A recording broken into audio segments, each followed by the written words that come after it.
Welcome to the Metal Mixtape here on KSKQ 89.5 FM Ashland, Oregon, and 4.1 FM Medford, and stream out of kskqdjramo. It's the boy, it's the Don DJ Ramo. On the line right now, we have Kerim Lechner from SEPTICFLESH. What is up, my friend? Wow, what an introduction. Nice to have me. Thank you, man. Yeah, no, for sure, man. Hey, I've done that introduction 350 times.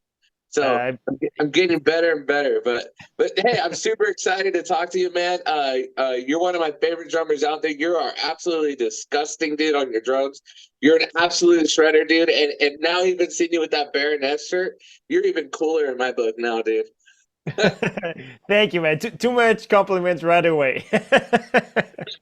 So, man, how's it going, man? You're on tour right now, right? With Cataclysm, Allergen, and Decapitated, or has that started yet?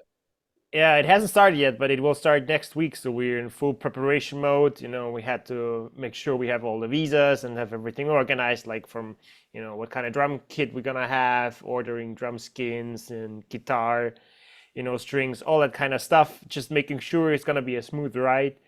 Yeah, so just in 1 week, we're gonna have our first show in Santa Ana, California, and yeah, I'm really looking forward to this one. It's our first US tour since 2019, so that was unfortunately the last time SEPTICFLESH has been in the States. But yeah, and with this package, just for me, it's even funny because it's my ex band Decapitated, so it's gonna be great to hang out with my old buddies. And I think it's a really killer package. Decapitated, SEPTICFLESH, Cataclysm, Legion. It's like everyone has death metal influences, but we all played in a different way. So yeah, really stoked for this one. Yeah, no, absolutely, man. Like, you've been playing professionally for about 2 decades now, which is just absolutely insane, dude. When do you think the younger teenage self of yourself would believe that you've already accomplished all these things in your life? Did you always know in your gut that like this is what you wanted to do in your life? I knew that I always wanted to play drums, let's put it this way. So the fascination for this instrument has been there since I can remember and probably even beyond that. So, um, yeah, but I had, when I started to play drums when I was a teenager, I somehow what was dreaming about maybe becoming a professional drummer. And I remember specifically a moment where I was, finishing practicing at a friend's place, and I had the window open and looking out of the landscape, and was just imagining myself how cool it would be if I could do this professionally. And now I am here.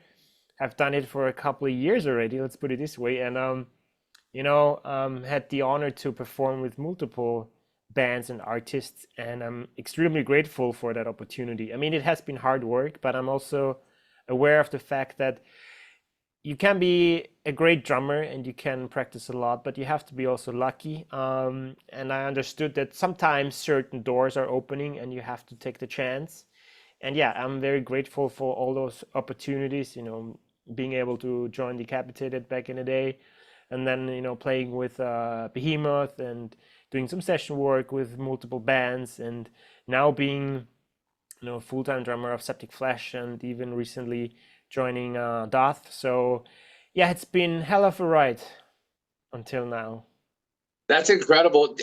So when you became a professional drummer, do you remember like the biggest challenge that you had transitioning from just like playing smaller shows, playing like local tours and stuff? Do you remember like the biggest mindset or biggest change physically that you had to do to become like what was the biggest challenge from the transition to becoming a professional drummer that maybe a lesson or a hurdle that you had to overcome? I never played a tour before, being part of Decapitated. So the biggest amount, or like the shows I played the most in a row, was maybe 2 or 3 shows. And now you had to perform for like 6 weeks with maybe 2 days off. And that was quite challenging to kind of understand how much you can push. And back then I was young, and you have a lot of energy, but sometimes you have to manage it a bit more. And it just, how to say, it felt pretty natural to get into that. Of course, the shows were bigger. What I understood is that it is not as fancy as maybe some people would think. Yeah. Also, the amount of things you can take with you on tour is pretty limited, or when you have to fly. I remember specifically when I packed for my first tour, that was in 2010, going to UK with Decapitated Cataclysm. It was just 1 week. But I had plans to take my snare, my chair, my pedals, like all bunch of things, and until I realized I have one luggage with 23 kilo, and I actually have to share that with our vocalist. And so I was like, what the hell shall I take with me? And so it was like a learning process during the time, but I really enjoyed being on tour, and I still do that. I still enjoy being on tour. I just like to be having this kind of routine, and I'm really looking forward to this tour now, because when I'm at home I have so many things to do, and when I'm on tour I like can focus just on playing. I don't want to say it's becoming my holidays, because it's not holidays, but um, there's a certain routine and the focus on one specific thing, the show each day, and it's just nice to just do one thing at a time and not like 10 things at a time.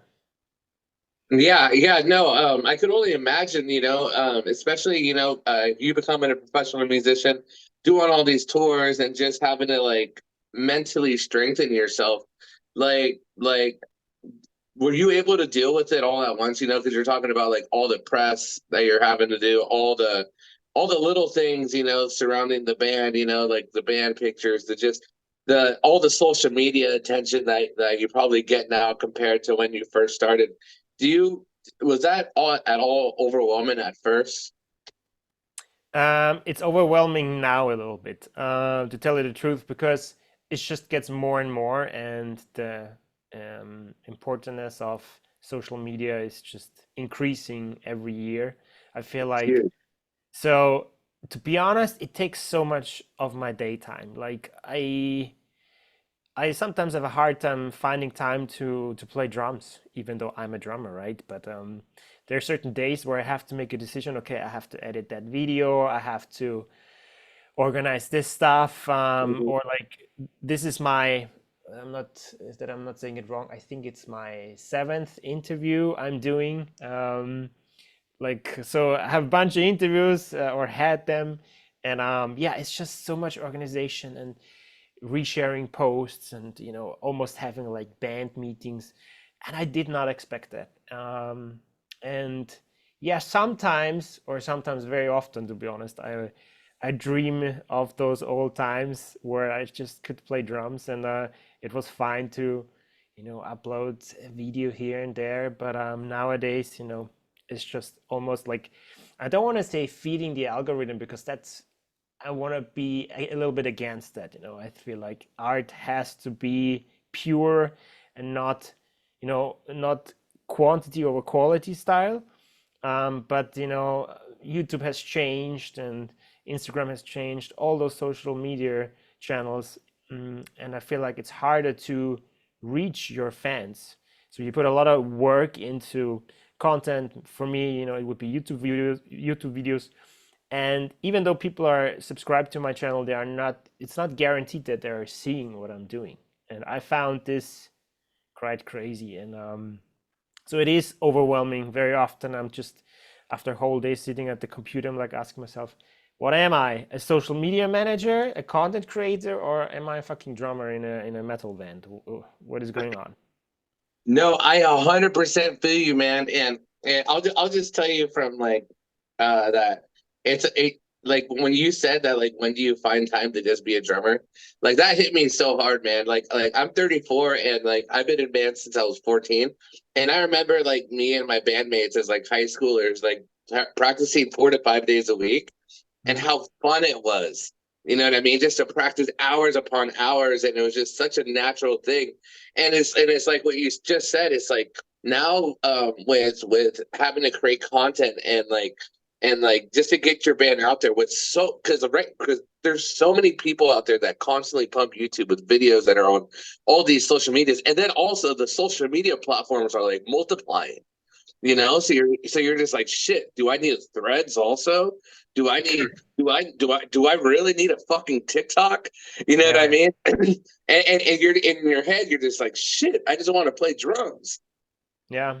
You know? I mean, I could. maybe get like really a social media manager or someone who is helping me out with that. But I'm not at this point where I would say it financially pays off, and so I'm doing everything on my own right now.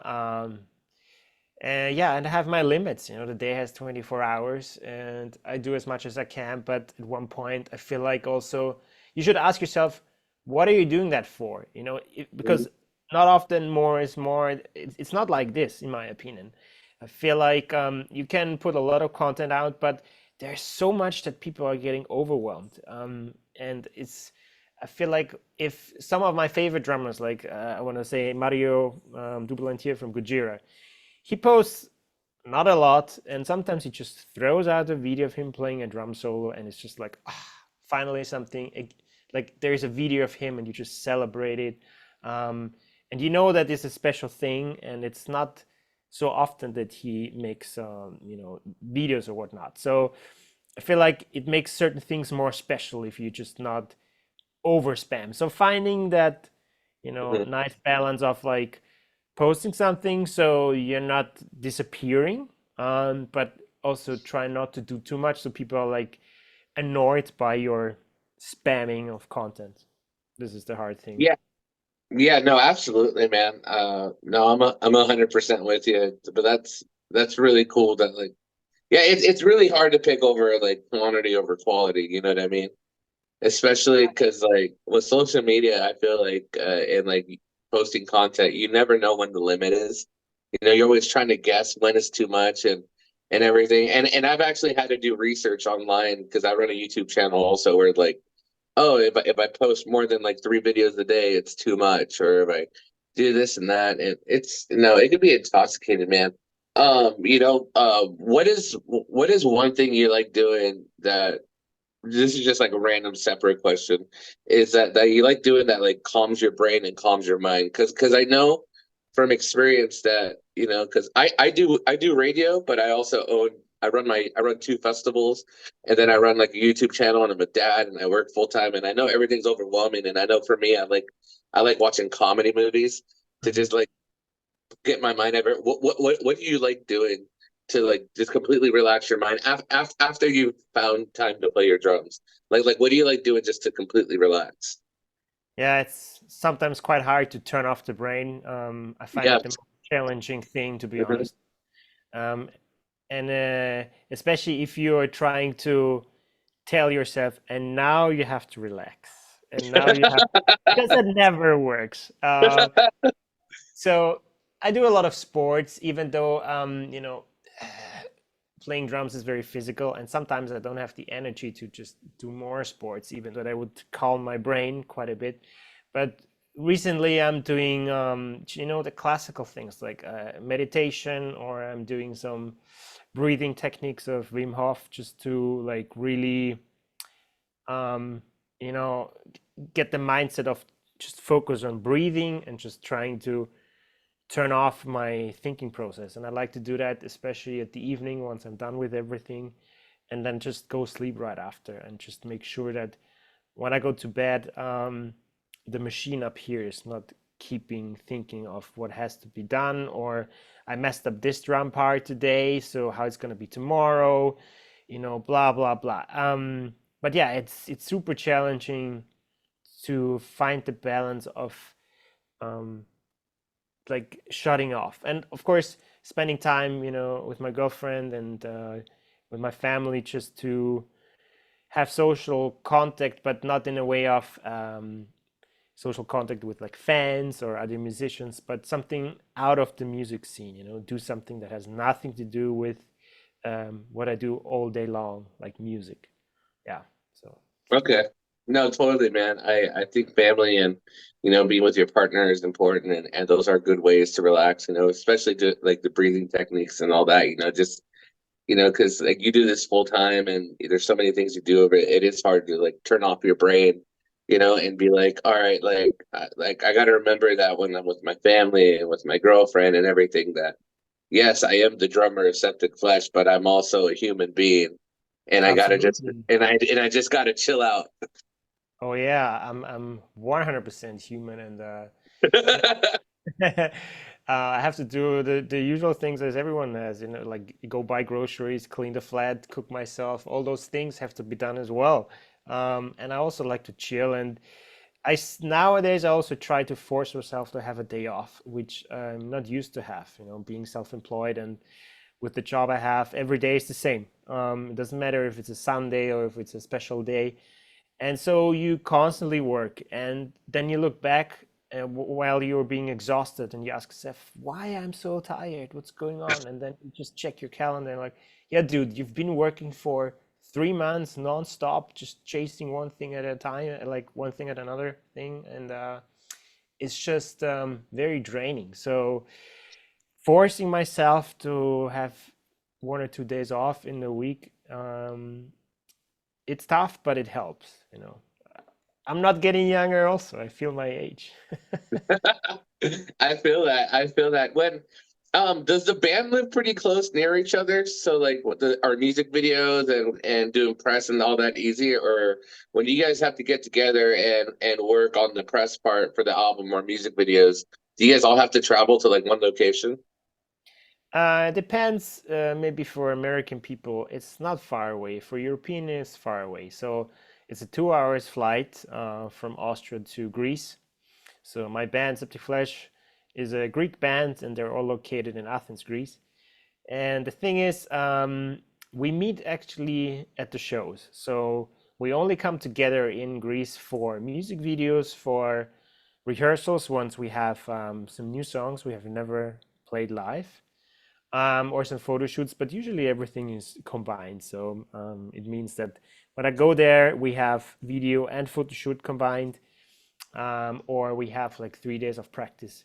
It's just, you know, it would be too crazy flying over all the time for every rehearsal. So we play everything with a click track, and that's why we know what's going on, and we rehearse on our own, and then we meet basically at the show and play, and then I go back to Austria and they fly back to Greece.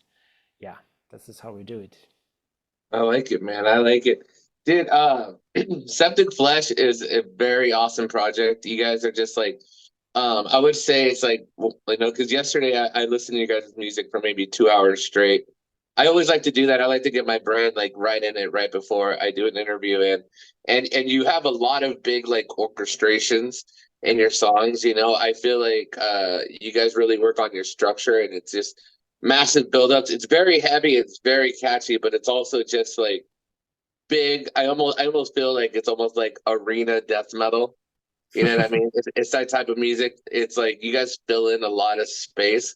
What do you think the biggest difference was for you, like playing in a band like Decapitated and then playing in a band like Septic Flesh that just has like, like has almost like the symphony, like choir feel at times, but also just, but then there's parts where it's just like fucking brutal right to your chest. What as a drummer, man, what was like the biggest difference in now playing in Septic Flesh over Decapitated? Yeah, so with Decapitated, it's just four people on stage, one guitar, drums, bass, vocals. And so everything, the magic is happening between those four people. And so the skill you had to have playing in Decapitated was really high, that you couldn't hide from behind anything. So it was really about being good at your instrument and trying to sound brutal with just four people. I'm not saying that with Septic Flesh you don't need a skill, not at all. It's just a different approach because you have to think about the orchestra. The orchestra and drums, I feel like have play a very big role specifically live. And guitars, for example, if you really dissect guitar riffs, they are pretty straightforward. I don't want to bash any of my guitar players or any of our songwriters, but if you compare what the orchestra does to the guitar, so there are different priorities, right? And so my drumming changed because with Septicflesh you have to play more versatile stuff. You have very often parts that are very tribal based or Mm-hmm. percussive. So I do have to adjust my playing. And often don't think of a drummer, but think of part of the orchestra. And so we write all together in Septic Flesh. Everyone writes their own songs in a way and presents them to the guys. Some write more, some write less, but it's a collective effort. This can be amazing and it can be also quite draining because you have so many cooks just making one big soup, right? And everyone has its own idea of how it's supposed to taste. Um, and sometimes I'm surprised how we actually managed to finish an album because it seems sometimes so messy and so chaotic and like you know never ending changes. But then all of a sudden the album is there and we're like, wow, okay, that really everything went together well. So yeah, drumming wise, it's a different approach. As I said, you have to sometimes play less, sometimes think more of being part of a percussive section of the orchestra. You have to pay attention to what is going on more, and reduce maybe a bit. Yeah, Decapitated is like four people. Let's shred. Dude, no, I dig it, dude. I dig it. Kerim, you're fucking awesome, dude. Your tour, the Cancer Culture over North America 2024 with Cataclysm, Allergen, and Decapitated. It's gonna be super fucking brutal. Can I ask you a bunch of random questions in the interview? Sure. All right. Right now, if you could pick a drummer right now that's like maybe younger and on the rise that you've been paying attention to in the heavy metal scene, what is one drummer that you've been following that you think is just fucking awesome? Whew, there are so many. And the You problem is that you can give me three if you want, or one, whatever you'd like. the issue is that I don't remember the names that well. It's rather than You can I name just the bands. the bands. That's a difficult one because it's often that I go through Instagram and I'm seeing like, okay, that dude really has potential, but I don't remember their names or bands, so I cannot really answer you that specifically with three dudes. Um, but yeah, there's so many out of there. I want to say it like this way that the level and skill of young drummers is insane. What they're putting out. But I feel like it has always been like this. Because they grow up with all this extreme stuff, so for them it's kind of normal to pursue certain techniques. um, when I started to play drums, people didn't use any kind of like double stroke fast kick patterns, like Lorna Shore or this kind of bands that are well known right now and play really extreme stuff. And yeah, so I feel like it's gradually changing. But honestly, for me, I consider a great drummer that has a character, right? So if I see a young dude that plays with soul and hits really hard, and it's like, yeah, you can tell there's a passion behind it, and it just he sounds good. Like his hands, his feet, how he hits, how he moves, how the whole drums float. It has to flow. This is what I really enjoy. So, unfortunately, I don't have any names right now, but Oh, this is what I'm that, looking for in a drummer. that was a good answer though. I like that answer, and I agree. For me, like I think they're extreme drummers are a dime a dozen, but when you find somebody who really emphasizes and accents the way they play, like I think that's something special on its own, you know. Yeah, absolutely, absolutely. Um, what is one style of music or artist or genre that you listen to that is furthest away from Septic Flesh? Mm, Norwegian alternative pop music. Fuck yeah, dude. This kind of stuff, yeah. So in my free time, I actually like really rarely, if you can say it like this, listening to metal. Um, the only thing that when I will listen to metal is when I do some workout or maybe if I clean the flat. But it's often the same things over and over again, and it's often like listening some Emperor stuff or some Gate Creeper for workout because it's just like in your face and straightforward. But usually, I don't listen to metal at all when I'm at home. No, I'm with you, man. I swear, like some people like. think I listen to metal all the time, but like, dude, I listen to so many albums a week, and being in band practice and throwing festivals, that I'll like kind of what you said, but I'll listen to like some American pop or like some rap, Yeah, you know, because I just like it's because with metal, it's just like eating at the same restaurant over and over, and absolutely. you don't want the food to get boring. You're just like, fuck, I keep eating the same shit. Yeah, exactly. Yeah, sometimes I listen to hip hop too, or even to some electronic music. I don't care. I like lots of stuff. Doesn't matter if it's like Tyler the Creator or some heavy drum and bass or yeah. I like it. I like it, man. Before I ask this next question, do you watch horror movies at all? If I watch movies, what do you mean? Horror movies. No, I actually don't watch horror movies that much. Except, can you tell Silent Hill is can you say that's a horror movie? Yeah. So, I watched a few, but I'm often bored by it because it's kind of the same thing. So it's just a few where I would say like, wow. And I was like Silent Hill, the first part, I was like, that's a good one. So Okay. what's gonna be the question? What would be the question? Oh, so my question was going to be, if you could choose your death, but it had to be by somebody in a horror movie to kill you, who would kill you and how would they do it? Okay, let's stay with Silent Hill. It's like let's take the pyramid dude, with his fucking huge sword.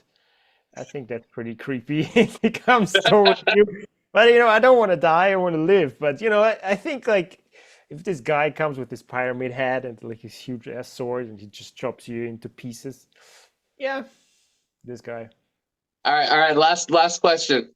In a zombie apocalypse, if you could have one weapon to defend your friends and family that isn't the cure or a nuke, what is your one weapon against the zombies?